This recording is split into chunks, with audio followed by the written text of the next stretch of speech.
Okay, this is a subject probably I get asked the most on, so there's a lot to this. So if I go, if something doesn't make sense, just stop me and ask, hey, what's that mean? I talk about it and do it all the time. So sometimes I take for granted things that I'm saying. First of all, before starting SEO, you need to have a website. I get people asking me to rank their Facebook page and other things, and those just aren't inherently easy to rank. So any SEO efforts should be focused around a website itself. And around 20% of the internet's websites are built on WordPress, so it's easy to build a website if you take the time to actually learn. There's a lot of ways to do it without coding, and it is affordable to pay someone to have one built for you. As far as hosting goes, if you're going to build your own website, I recommend using GoDaddy. I've been using them for years. Their customer service natively speaks English, so that's nice. And their WordPress managed hosting is the best I've found because they optimize it for WordPress and they back it up daily at no additional charge. So if you break something on your website, you can just revert to the previous day. It's very good hosting and fairly affordable. It's like $150 for the whole year. So with my clients, I don't really charge for hosting, as it's a minimal charge for us. It's more of managing the site. Because if you are going to do a WordPress, you do need to go in and update plugins and keep it secure, because like many other website applications, it can get hacked if you don't pay attention to it. As far as domains go for ranking, try to get one that at least has your city and or a keyword that you want to rank for in the name, such as my company is zealousmarketing.com, because then Zealous has marketing in it. If I just done zealous.com, which wasn't available anyway, that would have helped me less. So Google does actually take this into account. Now, there are some people that will walk around telling you, well, you need to buy zealousmarketinghuntsville.com and huntsvillemarketing.com and forward them all to this, because that's going to help you. That's a lie. It doesn't help. Redirects do nothing to help your website ranks. You need to just choose one. Now, if you want like a shorter website, like if I wanted zealous.com, just so it's easier for people to type in, that's great, but it will not inherently affect your rank in Google. And plus, nobody wants to type in zealousmarketinghuntsville.com anyways. Super long. My name's already pushing it, because everybody's just getting lazier. Eventually, websites will just be emojis. Put emoji.com, leave me a .com emoji. We'll just all stop communicating with words. All right, so also, as far as ranking goes, still right now, .com and .net do the best. There are a lot of different ones like .photography. I actually have a zealous.marketing and a huntsville.marketing just because I wanted to grab those before someone else did. But it seems to be harder to rank sites with these longer ones. I don't know if Google's not recognizing them yet, but most people will tell you to stick with the .com or .net. You can do it with .org, though that will confuse people. That was originally made for nonprofits. I have a Avalon client, O-N, and they're avalonmedical.org. That sounds like a nonprofit, right? They're an office of doctors. It's not a nonprofit. So we're working with them to change to a .com, just so that it's not confusing for people who've never heard of it. And when it comes to domains, play it safe is an important, or anything else with SEO, play it safe is an important motto when it comes to this industry. Google Map listings, if you've ever done one of these before, it's not as hard as it sounds. You're probably already on Google, but it would be good to make sure that you claim it as your own to get an email that has control of what the Google Map listing does. So many of the addresses are just unclaimed. They just are waiting for that business to claim that Google Map address. And then make sure that whatever address that it's claimed under is an email account that stays with the company and is not a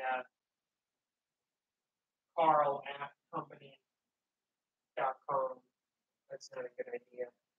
Because I run into that all the time. Like, well, she doesn't work with us anymore. Well, what'd you do with the email? Well, we deleted it. We either got to create the email or find this person. It's messy. Just use like a info at your company to claim your map list. Now here's a trick. Wait. Okay. Can you,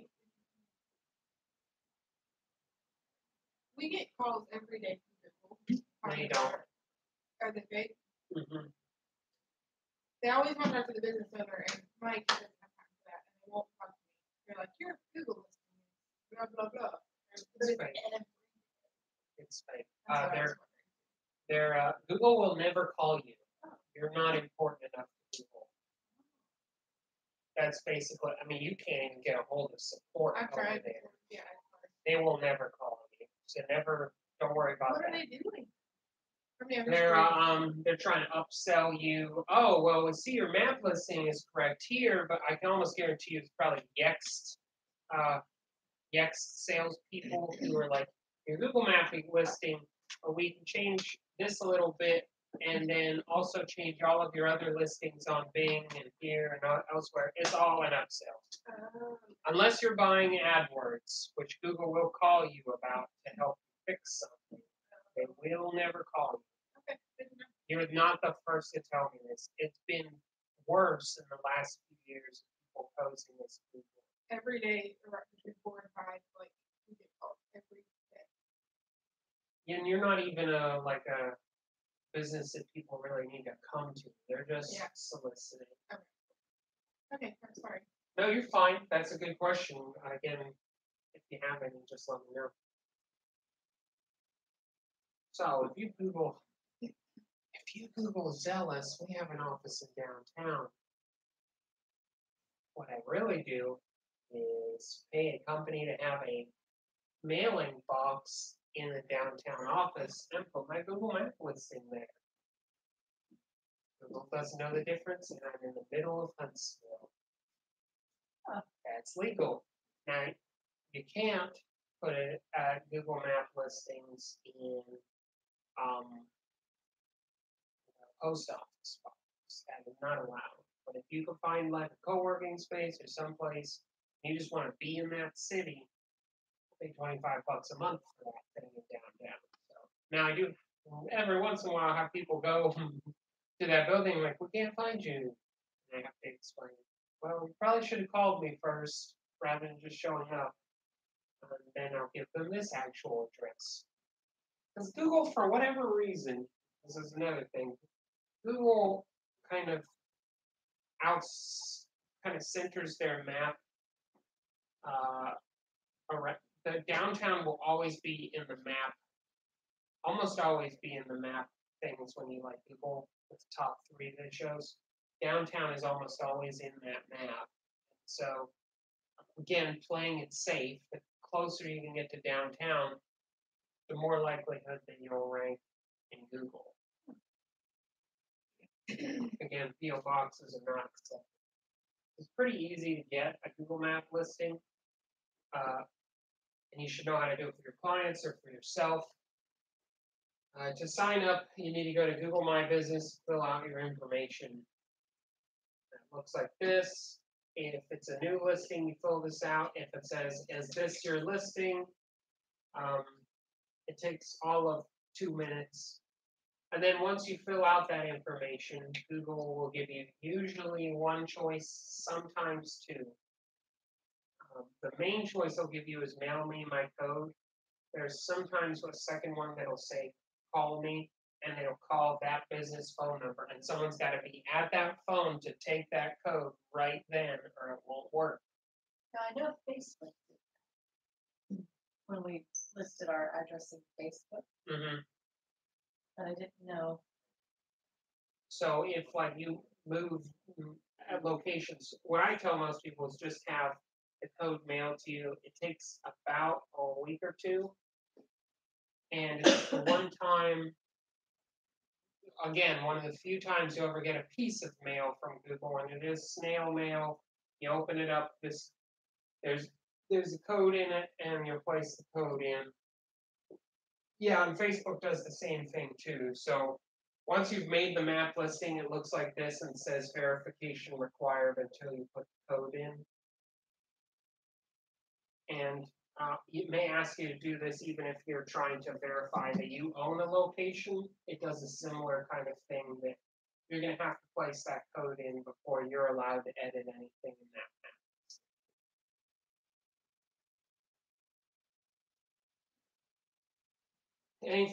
Any questions about Google Map listings?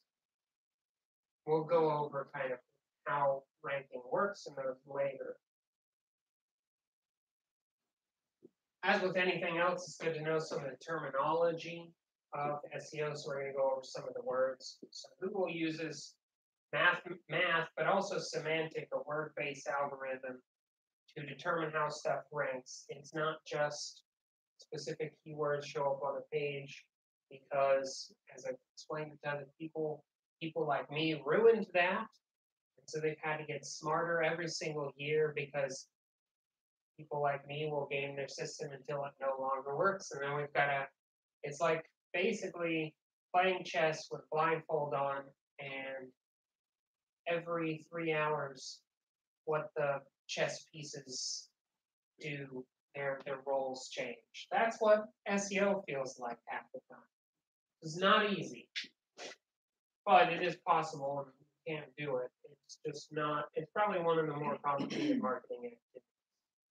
So to easily remember the 5 most important things in SEO. A comb. You can think of a comb in your head, and you can remember this acronym. A is for authority. Authority is the overall effectiveness of the site. Google used to publish a thing called PageRank. And they would say what a website's PageRank is. And if you were 10, you were normally at the top. If you were 0, you were not on the first page usually. This was great because we knew exactly what Google thought of our websites, and if we did good SEO, it would go up. Guess what they don't share with us anymore? PageRank. Because again, marketing people and SEO agencies ruined it for everyone, and they took it away. So we no longer have that. You're welcome.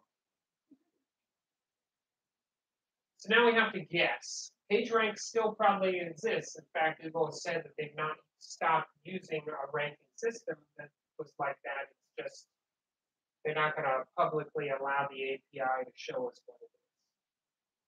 So give marketing people enough time, and we will adapt. Moz is the industry leader on anything related to ranking in Google. So if you want to learn more about than what I go over today, go with Moz. It's great to read their articles and stay up on SEO trends. I will tell you, however, Moz tends to lean towards larger corporation SEO tactics, which are inherently better for SEO, but in a budget of someone who's not spending $1 million on SEO, many of the principles they talk about, individually emailing a company and asking if you can get a blog article on their website. That's not scalable or doable for anyone locally. So and that would be called white hat, because it's pure and it's just asking for links and getting permission for links. Black hat's like going to a website, buying 10,000 links from China, and they take care of that. Local SEO kind of falls in the middle. And that's what we're going to talk about is we don't all have time to be emailing people and asking to get links on their website. So where is this middle ground? Moz does have a lot of great tools. One of the things that they have is called domain authority and page authority, which is basically an educated guess on what Google thinks of your website. They give these two scores. Domain authority meaning the authority of your entire website, the domain itself, page authority, an individual score for each individual page. While it's not a perfect measure, my clients like to see numbers of going up or down, and this is the closest I've got to page rank. So this is a good way to show an overall ranking and gives you a general idea of progress. So that's A. A is for authority. C, he disagrees, but we're going to move forward. C is for content. The joke. Okay. She wasn't quite getting it. C is for cookie. No, nothing. Okay. But it's not unusual for it to take me a little while. Okay, that's fine. All right, so C is for content. The top 10 most search, top 10 pages for most search terms tend to have 2,000 plus words on their homepage. So I find a lot of websites, if you don't have a good amount. Homepage or only Homepage. Homepage. So the more content you can have on your homepage, the better. I can give you some examples of kind of fudging that without creating a page that's covered in text, because that can intimidate people. So what we've done with our website, and this is more accepted because Google understands things are mobile. Got a nice size paragraph there, a little bit here, some here, a little bit here. That's still not 2,000, but what we've done is we also have kind of a little Q&A on the page. And you click that, and bam, that's the rest of our 2,000. So accordions is a great way to kind of not hide, but condense text information on a home page without making it too cluttered. Or tabs instead of accordion. So that's a way to add additional information on your homepage. Also a blog feed, which gives snippets of your blog. That also will add to the amount of words on your homepage. Google has gotten significantly better at understanding topical content as opposed to just keywords and simple phrases. So not only can they tell if you're talking about a subject, they have an expansive library of, if you talk about reptiles, then the word scales, snakes, lizards go under that topic, and they can semantically understand that you're truly covering the subject, as opposed to, oh look, it's got snakes on the page, so we're going to rank it for snakes. However, Google also has a preference that specific phrases only show up once on the internet besides the occasional quoting of content. So you don't want to just repeat, copy and paste paragraph to paragraph like an about page. You don't want that same about paragraph on the bottom of the home page just to increase your home page content. So avoid duplicate content, because Google is pushing for a unique and diverse internet. So it will penalize you if there's lots of repeated content, and it will penalize you even more if you copy other people's content and paste it onto yours, because there are rumors that they date all content. So if yours shows up after someone, they know you copied it.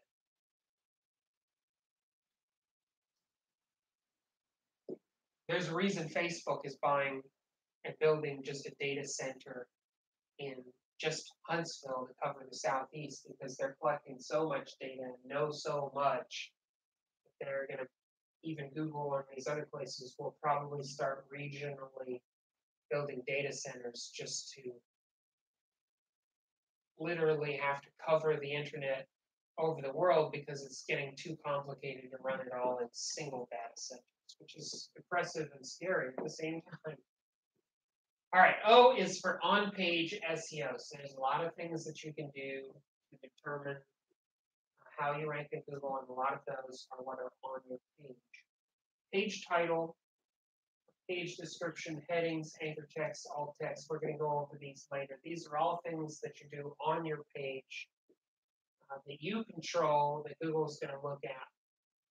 Google also refers that your website have HTTPS, and by next month, we'll start warning people if they don't have an SSL on your site, especially if you ask for any kind of contact information. Google Chrome, at least, will say, are you sure you want to do this? Because this website is not secure. So basically, we have no other choice. They will start highly penalizing people if they don't have the S. They're also cracking down on a lot of pop-ups and sites with interstitial ads that cover a lot of the content. I'm sure you've gone to a site where you're reading something and there's whoop, so that pops up and you have to find the tiny itty bitty little X, get rid of it. Avoid doing that, they don't like that. M is for mobile friendly. Google has switched this year to mobile first indexing, meaning when their little spiders, what they're called spiders, crawl across the internet, they are looking at your mobile version first and determining both mobile and desktop rank according to what's on mobile. So if you're not mobile friendly, you will be penalized. I have seen just in the last year or two, websites that have been #1 for years drop off the first page because they didn't get around to making a mobile version. And anybody building websites that aren't mobile are thieves at this point. It's selling people websites that don't have a mobile friendly version. That's just like selling people Windows 95. It's just useless. So replacing and redesigning a site if it's not mobile friendly is important. And don't bother doing SEO for a company that refuses to implement a mobile version of its site. There's just no point. They don't want to update, then SEOs just shouldn't even be an option. They can wait till they're ready to do that. B is for backlinks. Most industry leaders would say that I have saved the best for last because basically it is. Backlinks are links from other websites pointing to you, and this is still the major determinant of your rank in Google, is how much other websites are referencing your pages. Backlinks basically are connections anywhere on the internet back to you, and that's really important. We'll go over how those can be obtained. So ACOM, authority, content, on-page SEO, mobile friendly, backlinks. Those are like 5 most important things to SEO that must be covered if you want to rank higher. Now, I'm sure you've heard, if you've read anything in marketing, content is king. Everybody says that. Create content and other people will link to it. But let's face it, how many people are actually talking about wireless gas communications? Not a whole lot. It's just not something we go home and write books about. Nor do we go home and write books about a local lawyer trying to rank in Google. The problem is SEO really only serves companies that are popular and being talked about, the Justin Biebers and the Coca-Colas of the world. Yeah, they get content linked to their sites and all the time. So unfortunately, in a lot of ways, in my opinion, Google really, their SEO algorithm seems to only help those people, while everybody else, they're like, well, you just need to let the chips fall. Well, we refuse to do that. So we're going to do something about it. So this is, again, something I said, E is for backlinks. White hat versus black hat. This is a term that if you read about SEO, white hat refers to organic, not forced SEO. This is someone who finds something that you do and links it on their website without being asked, which ironically, if it's white hat SEO and people are just linking to you naturally, that's not search engine optimization. That's just pure daggum luck. There's no SEO to that. Truly white hat SEO is just not doing SEO. It's kind of an ironic thing. Black hat refers to trying to hack the system and to rank your website, buying a lot of links to a shady website. So doing local SEO or even national SEO concertedly is what I just like to lovingly call gray hat. There's white in it, but it's a little dark. Before you get started, you also need to understand a term in SEO called link juice. So every time a website links to you, a little bit of that authority is poured into your site. They don't lose the authority, so it's kind of like their bucket is full to a certain amount and they can pour some out, but their bucket then just refills to the amount they had previously. But juice helps you understand that then that juice can kind of filter out into all of your different pages. Liquid is an easy way for us to understand how authority from other websites can kind of pour into our website. Some people say link power. That's easier. Electricity, I suppose. So like in the blogging world, we do like real bloggers, not like that's what their websites are. They do a lot of like tours where they like link to other bloggers, Yes. like where it's like, you know, hop over to this blogger, you know, like or we're all participating in the same thing, so we're sharing it, and then we link to everyone's page. That's this. Okay. Yeah, that is definitely an SEO activity that somebody in the blogging community said, we do hey, a lot. you know, we're all in niche blogs. Again, no one's gonna, tens of thousands of people will not be talking about my crochet dog hats. So I need these other blogs to link to me that when those few amount of people Google crochet dog hats, I get some of the juice from everybody else so that I rank for that. So yeah, that is exactly what they do. Ranking a marketing agency is a little bit easier than other sites because, well, we get to do this. Designed by, and our name's on the bottom of every single page that we manage. So it is easier to rank our sites than maybe other sites. So when we do this, we basically get automatic link juice whenever we get a new client. So that's helpful when running a marketing company. And part of the way that I'm able to rank number one, my name's on a lot of sites. First thing you can do is figure out who your partners are in business. Talk to people who you do business with frequently, customers, partners, providers. Contact them to trade links. This is something we advise all clients of ours to do. Like Legacy Homes, they're not here today. She's due soon. She's on maternity leave. We encourage them to link with any of the realtors. We found, funny enough, Robbie, who's been here before, Robbie had a link to their site, but it was actually Legacy Homes and linking to a competitor, and I had found it for them, and we asked Robbie to change it to theirs. He just messed the link up. So contacting anybody who you know that could link to you, that's the easy, low-hanging fruit of helping you. And What's the best way to do that? Like, so, we have talked about this for us. Sorry. Go ahead. But like, so what's the, I mean, like an organic and natural way to link to someone? Like, Yeah. where would they do that?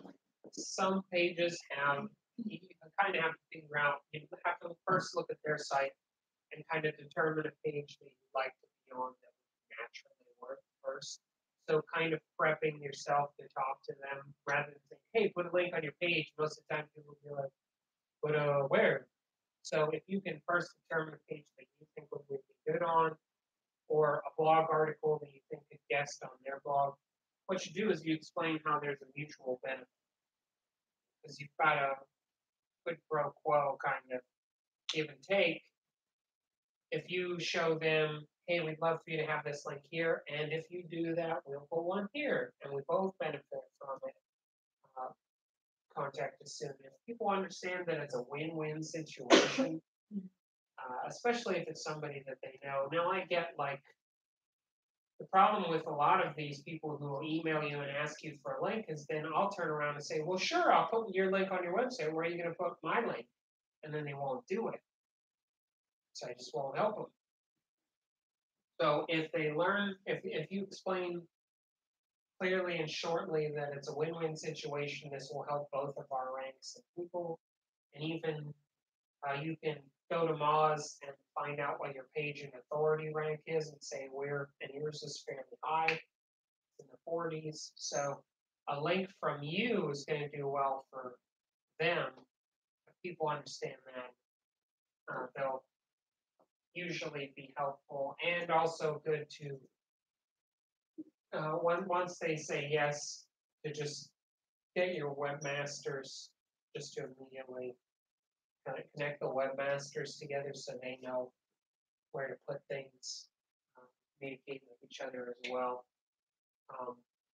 So just let the two people who control the site, let them know where the links have been decided to, and they can kind of talk back and forth. Because again, if you leave it to a person who doesn't directly, that's another issue you'll run into. If you leave it with a person who doesn't directly edit the site, it often doesn't get done. So including the webmasters in the conversation also helps it occur. Does that answer your question? Yeah, we've been talking about doing this next time. Yeah, see, and there's a little bit of planning before you approach people on it, and you want to have like a clear, hey, we'd like our link on your partner's page in the wireless section. Yeah. I mean, there's obvious spot for you there, or proposing a blog post article. So it's important to start off the journey with the right tools. SEO is a technical skill. You aren't adept with computer programs or browser, either learn or quit. Because SEO is not something you can do without some technical skills, such as the things like we went over with Google Analytics. And another important one is Google Webmaster Tools. I'm going to pull that up to show you what that looks like.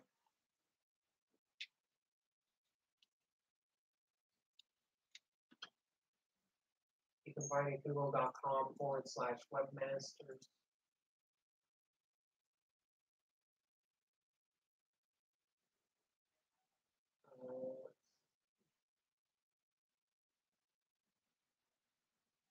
Way too many emails.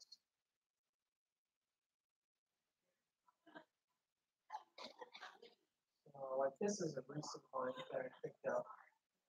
Google Webmasters actually lets you know they have relatively low amount of people coming to the site. We're really trying to improve that. It'll tell you over the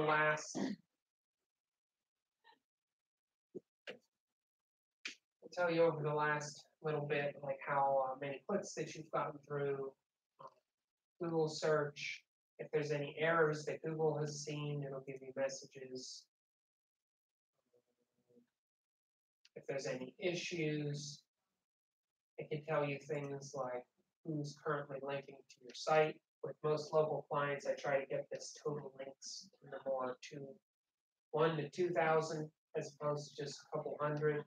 It'll tell you which pages are most linked. So this is really all the information that Google's finding out about you. And also, if there's any websites that are bad that suddenly link to you, that you get, like if you use a marketing company that says, hey, this website's really shady, you really don't want this link coming to you, you can even block websites links and tell Google, don't count this one, I didn't want this link. So there's some really useful tools. Again, we can do a whole 3 hours just on this subject, but Google does have trainings on webmasters if that's something that you'd like to learn.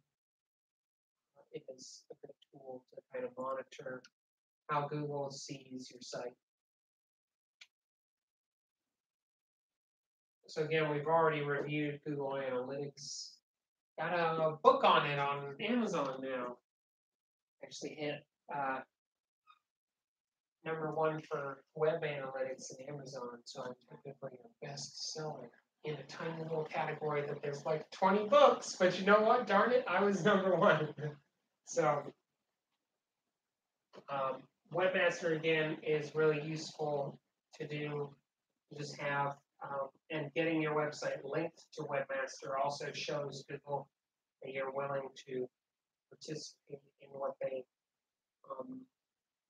want you to do. So there's even been some studies that having a webmaster linked to your website in a tiny little amount might even help your SEO as well.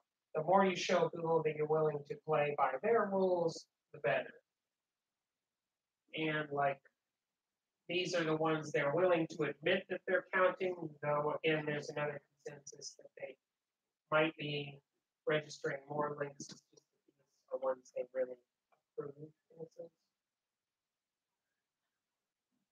So again, there are online trainings directly from Google that do a great job of explaining how to install it on your website, which is basically putting a little code just like you would Google Analytics.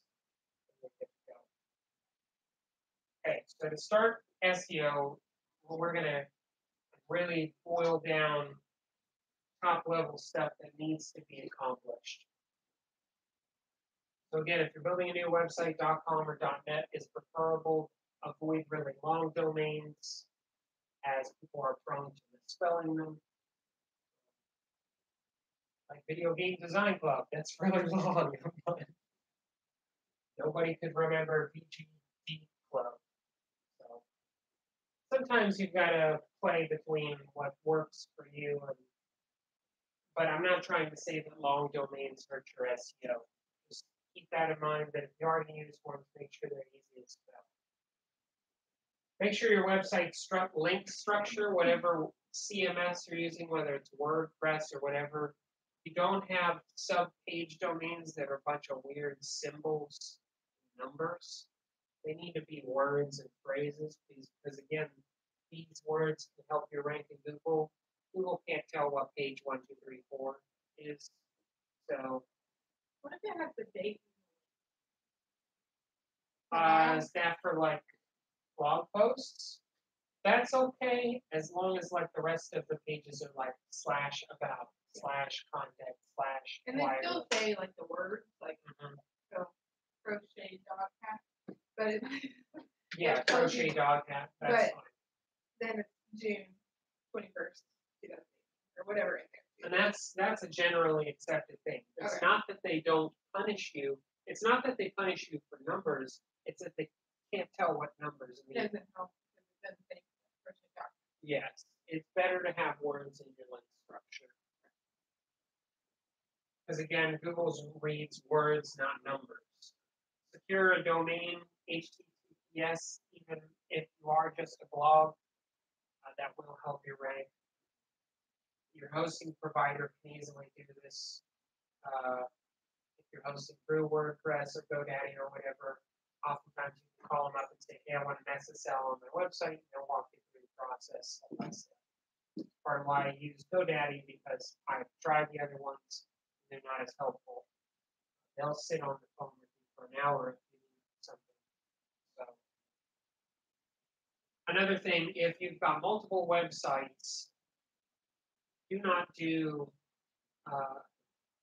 subdomains used subfolders. This is a little bit tricky, but what I mean is don't do blog.yourdomain.com, do yourdomain.com/blog.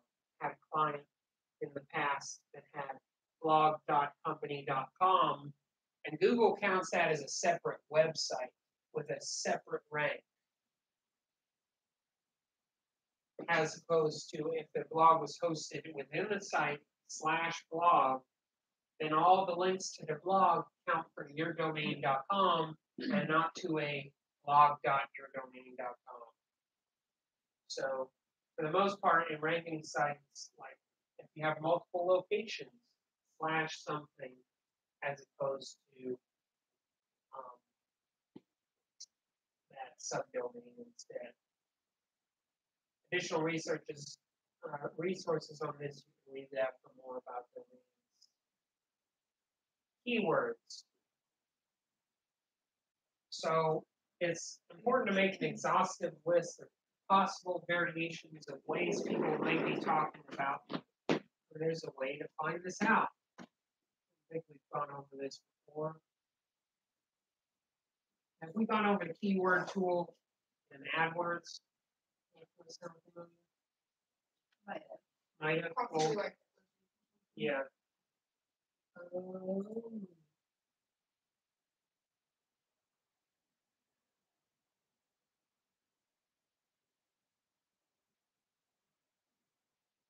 So you'll find it up in the little wrench here for tools. what if you don't have AdWords set up? You basically have to put credit card information in, but you don't need to be running ads. But you will need to put billing information in.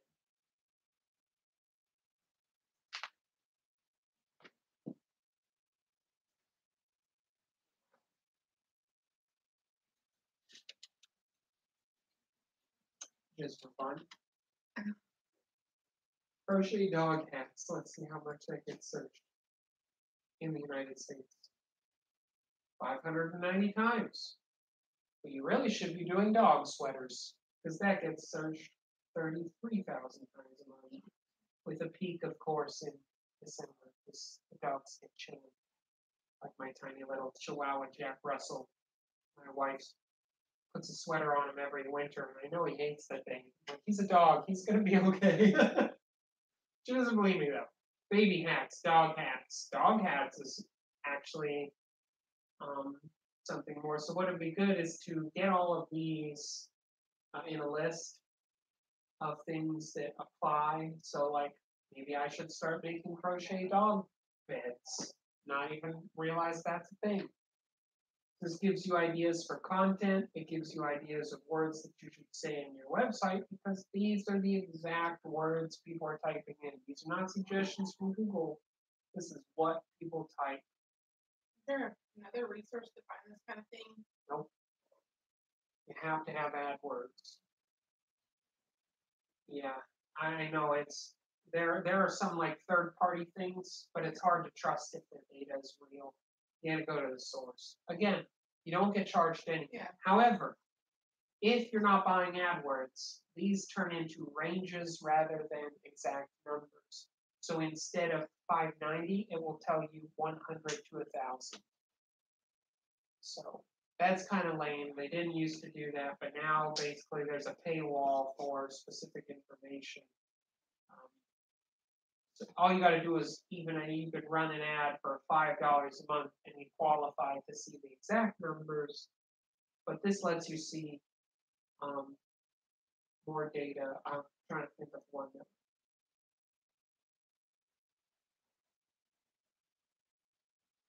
I think I'm running ads in most. I think I don't. See, this is what's going to happen when you first go into AdWords. It's going to ask you to accept all the terms and conditions. So, until you do that, you're not going to get access. Any other? Let's see. Let's see how much AdWords wireless searched in the United States. So your specific name, 170 times a month.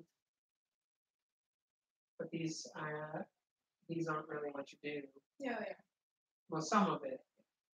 But, well, not your specific thing that you're trying to focus on.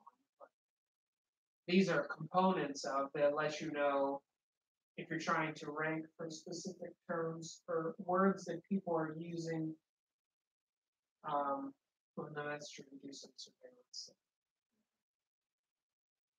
This helps you know exactly what people are looking for. We had Amazon at our website twice this week, which is, I'm like, whoa. Amazon's looking at that. Yeah, I wonder.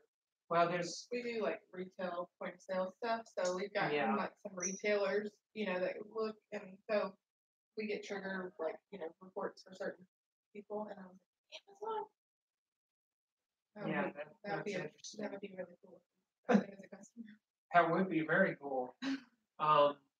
So making a list of all the words, trying to look at different ways that people are saying things, that's just going to be fairly important. So having an exhaustive list. What you would then do with this list is reference it whenever there are opportunities to place such words in your page or in off-page anchor text, which I'll explain later. Document where you're using these and kind of aim to use these words within your site and occasionally in your blog posts, off-page blog posts, all that kind of stuff. You can type it into Google. There is one thing that you can do. It's not exactly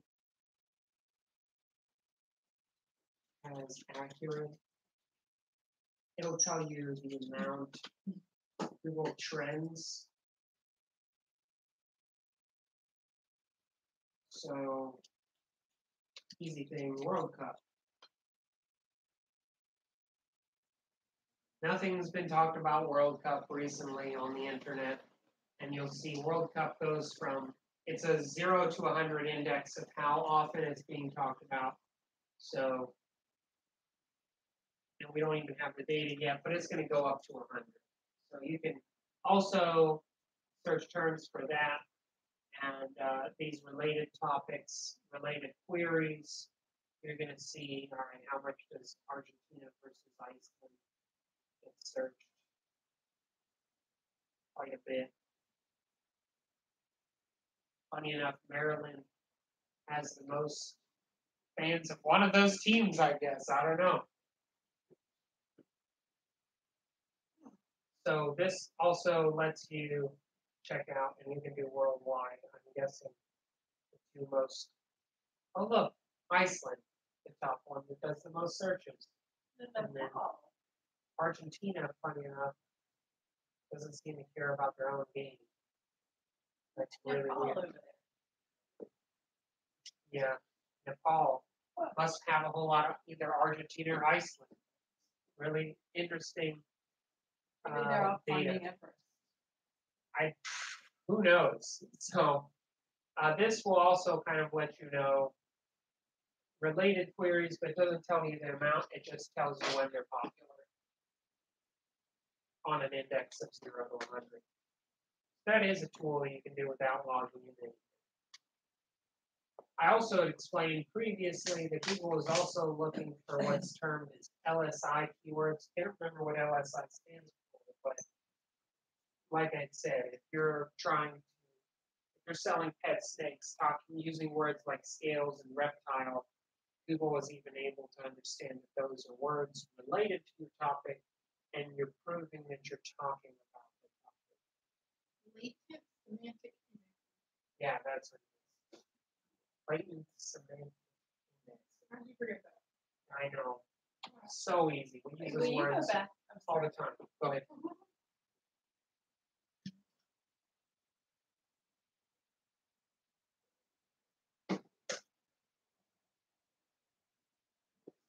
Yeah, there's a lot of stuff on the page.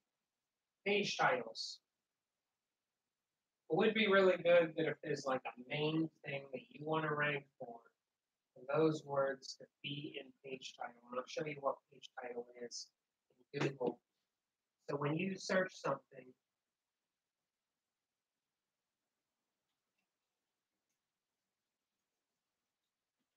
running with that. Whatever the stuff is in blue, that is your page title. Your website has full control over whatever your title is, and just putting the name of your business is an idea. So what you do, and if your name of your business does not inherently determine what you are, adding some words afterwards. Like I believe Avalane has Avalane Wireless, and then I think we have some stuff. If you don't, it should be Avalane. Let's check. Now, if it's already created, not a lot you can do about that. No, you can. This is all changed. See, very good. You say what you're wanting to do, and then the name of your business. You might want to make sure or use some words that maybe if not in your home page, title page, and sub pages, the words people are actually searching versus the way you see that you want to be described in the industry. There's a bit of a trade-off there. And the interesting thing is because of our shift in business, like I noticed when you Googled us, a lot of the stuff that came up, some of the old, like what we used to do, more so than what we're doing now. There's like a weird shift. Some of it's the same. Well, and you can also put more down in this section. In fact, you can add more to your page description on the home page. It's shorter than you've still got plenty of space. You've got a fairly short page description here. So if you don't say it up in the page title, say what you do down here. Like for example,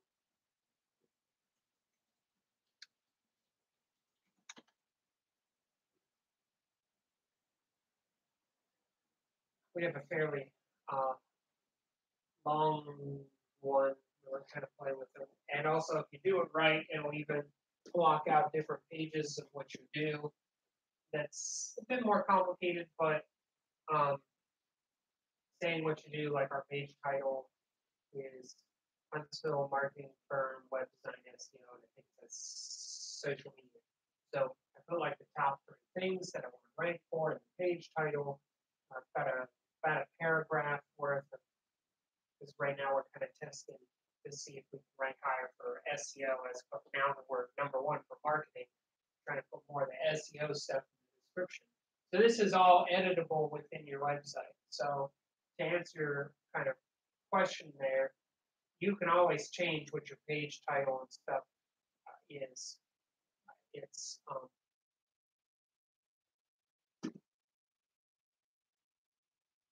you can see it in this. Where do you edit this stuff? So at the header of a website is where the page title and all of those things are held. And usually all of your other scripts and stuff, there's a bunch in here. But anyway, in like WordPress, most of them can come with a plugin that'll like let you put what you want your title to be, and you can change it anytime, update. And next time Google indexes your page, it'll change the page title. So it's actually not too hard to change, especially if you just have a plugin. Any other website builders, if you tell your webmaster, I want the page title of this changed, it's one of the easier things. So it's something that we experiment with for ourselves and with clients to change, see if it helps or hurts. Tend to want to keep around 70 to 100 characters in the page title and about a paragraph in the page description. We're still on page titles. Just keep it under or around. There's some liberalness that you can go with that. Like so like Smith Lawyers, they said family law attorneys in Centerville would be better than just saying Smith Lawyers as a page title. But don't overdo on keywords, so like putting marketing, sales marketing, Huntsville marketing, SEO marketing, social media marketing, like just doing that, that's not going to help. Google will, again, people like us have ruined the system, so they want it to look natural as possible, but you can sprinkle in keywords using them properly. And also make sure that each page's title is unique. Sometimes the web builder will just repeat page title throughout all pages. So it's good to check and make sure that each page you go to has a unique title page. The easiest way to do that is to see what's coming up in the tab of your bar, because the tab of your browser, that's your page title up there. Okay, and you can read more about title tags on moz.com. Page descriptions, I just went over this, but Google claims that page descriptions don't help, but I think they did that to just deter us for a little longer. Moz has done plenty of research to say that having keywords in your description is important. You can change your page descriptions with WordPress plugins, or if you're like on Squarespace or some kind of other blog password, there's almost always if there's some kind of SEO area on your website, they usually have a title and description. You can change that for any page. Again, avoid duplicate descriptions between pages. It needs to be clear English. Avoid keyword stuffing. Just a list of all your keywords. Again, there's another article there if you'd like to learn more. Homepage. Have at least 2,000 words on the homepage. Don't overdo it on lots of links on this page. Try and keep it natural looking. What I mean by that is links on your page, but also when you're doing SEO, you don't want all the links pointing to you to be just to your homepage. Google wants to see that links that other people are pointing to are multiple pages within your site. Because if every single link that's pointing to you is your homepage, they can kind of guess these guys are probably just doing SEO. So, and I'll go over how to do that more appropriately. Again, this is a very multi-level thing. A header tag, so when words are like really big, you want to do H1s at the top, and then like H2, H2, H3. So don't do like a small header tag, like a little one, and then a big one. For whatever reason, Google has asked that you use header tags to organize your information in chronological order, and also put some keywords in those header tags, because Google does weight your larger words a little bit more than your page content. So it's good to sprinkle in some words. They're like fun little sprinkles on ice cream put in your website.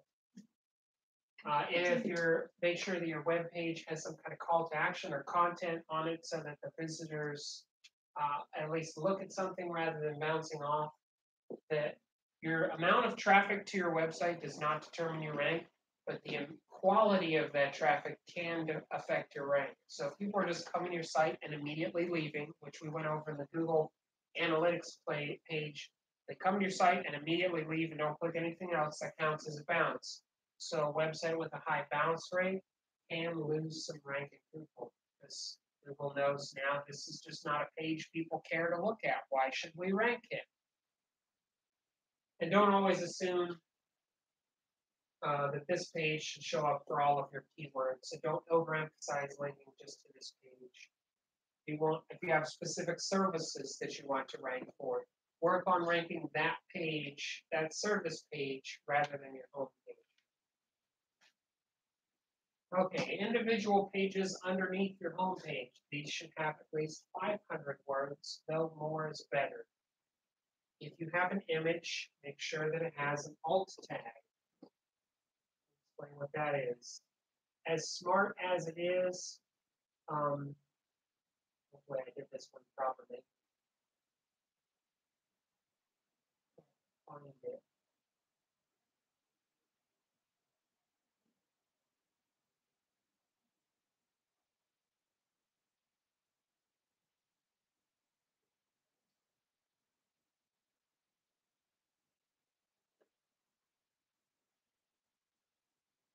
Oh, I added these recently and I have failed to put an alt tag on. Great. So there should be inside an image also something that says alt, and then IMG and a name. So with all images that you use, and this is easily done in WordPress.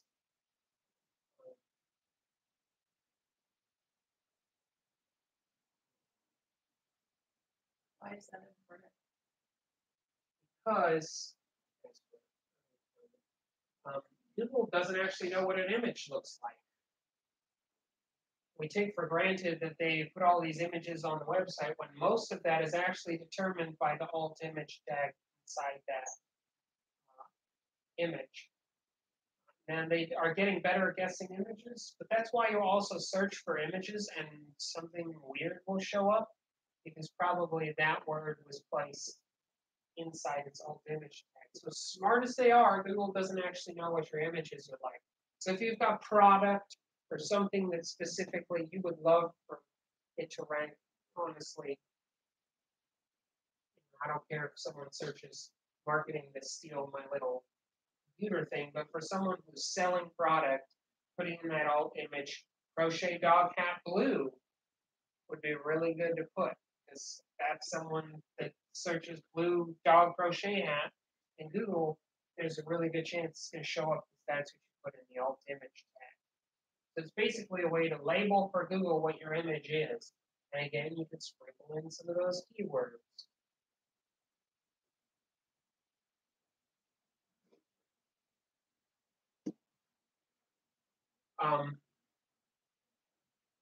On your sub pages, it's also good to have what's called internal links. So an internal link might look something like this, where just the words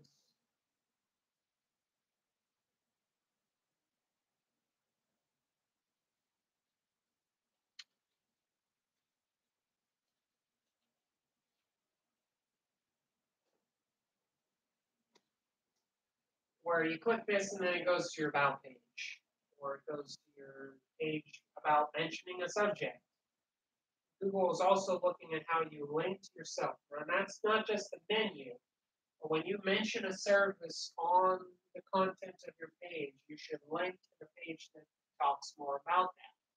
They're weighting this even more than they used to, because they not only want to see that you're linking to other websites and other websites are linking to you, but that you know how to smartly use what's within your website to navigate people through it. So the consensus is most pages should have 2 or 3 internal links that you're linking to other pages in your website.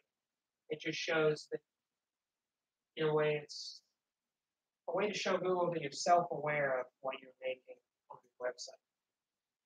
Then also link to resources outside of your web page. If all you're doing is getting links in your page and you never link out to anybody else, that also looks fishy. So one ways to do that is like linking to the chamber, linking to other partners. Even if they're not linking to you, linking to some people is going to be helpful because it shows you're willing to pass the juice around. The big old kegger with Google. Use variations with your keywords on each of the pages. So like on one page that you specifically talk about reptiles, then maybe it's second page you talk about, you could use the scientific, I don't know. So use variations of each of your words. And really only one unique instance per page is enough for a keyword to show up. So again, like a client wanting to rank for crochet dog hats, that really only needs to show up once on a page for Google to understand that's what you're talking about. Avoid pop-ups. Google is going to start penalizing these. Also try to make sure that your website pages load as fast as possible. Page speed is not a direct determinant of your rank at Google, but can affect your users. If your page takes too long to load, they may just bounce off. How can you control that? By trying to keep, it's tricky because you have to, one way to do it is to install some caching software that will kind of condense some of your content for it to load faster. One mistake a lot of people make is they take a picture from their phone and immediately upload it into the website. That phone picture is like 4 megabytes. And then it'll pop up in the builder as like this big, and they scale it down to this big. Well, it's not a smaller file. It's just been scaled. That computer's still having to load a 4 megabyte image. So when you upload images, go to Paint or something, scale them to the appropriate size, and then put it into the website. So there's some stuff that's just like making sure that the files are smaller. Because I found some websites who had 100 MB image in it, and they're like, why is our website loading so slow? And it was this big. There's no need. So just kind of keeping an eye on your file size, and then WordPress has some caching plugins that make loading faster. Keeping long tail keywords in mind, like crochet dog hats for chihuahuas. Longer tail, like saying specific phrases people might be looking for, specific subjects. If anybody comes to you and says that we're going to put a Flash program on your website, don't do it. Flash as a platform will be getting dropped by 2020. It just won't even work anymore. Adobe itself is dropping Flash. They made it.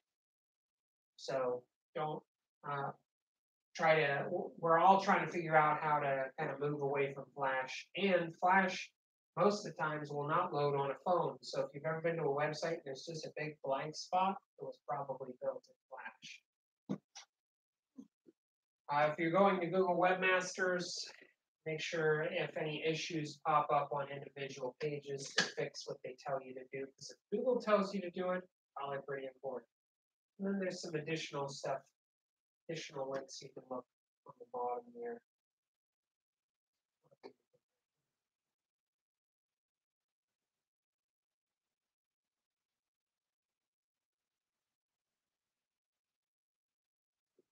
Images. Make sure that you have permission to use your images. Don't just pull stuff off of Google. I had an employee do that once, and I got sued by getting images for $700. I wasn't aware that it was on the site. They don't care. That's actually how Getting Images makes most of its money, is suing people. Pretty shady. Anyway, rename images to use language that describes it, like rather than uploading the 11332 dot or whatever, putting accounting-software.jpg helps a little bit. Again, that helps when Google comes to a site and they see that the file name is accounting software. They can also use that to determine to put that into when someone searches accounting software. That's not the alt tag, though. The alt tag is something separate. This is just a naming convention. Really?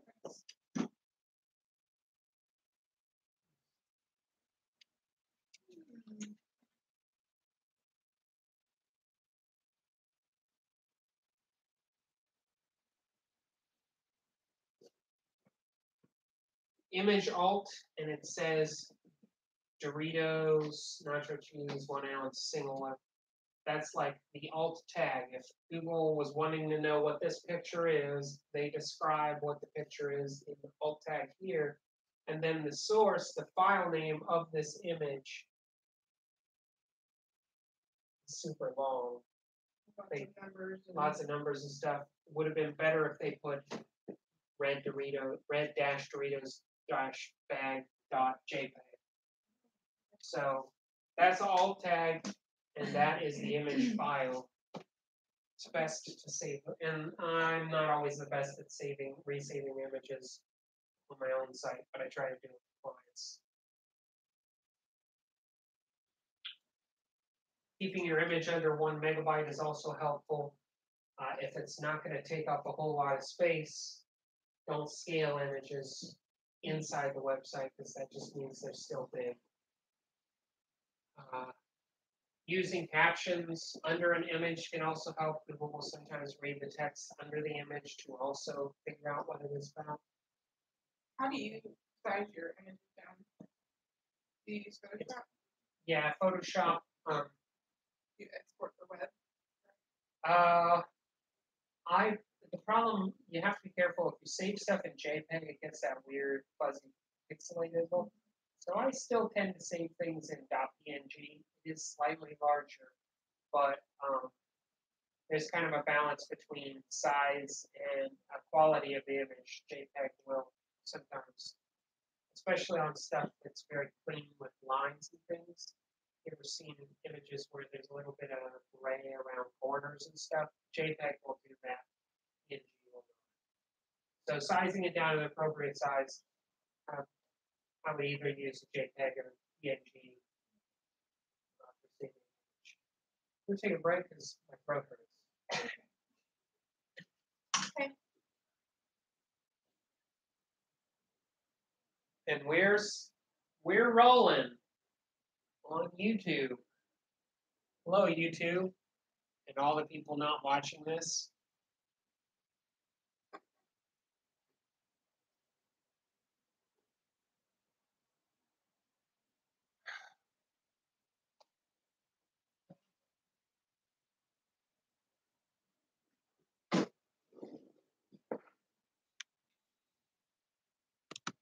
Actually, I'm going to divide it into two.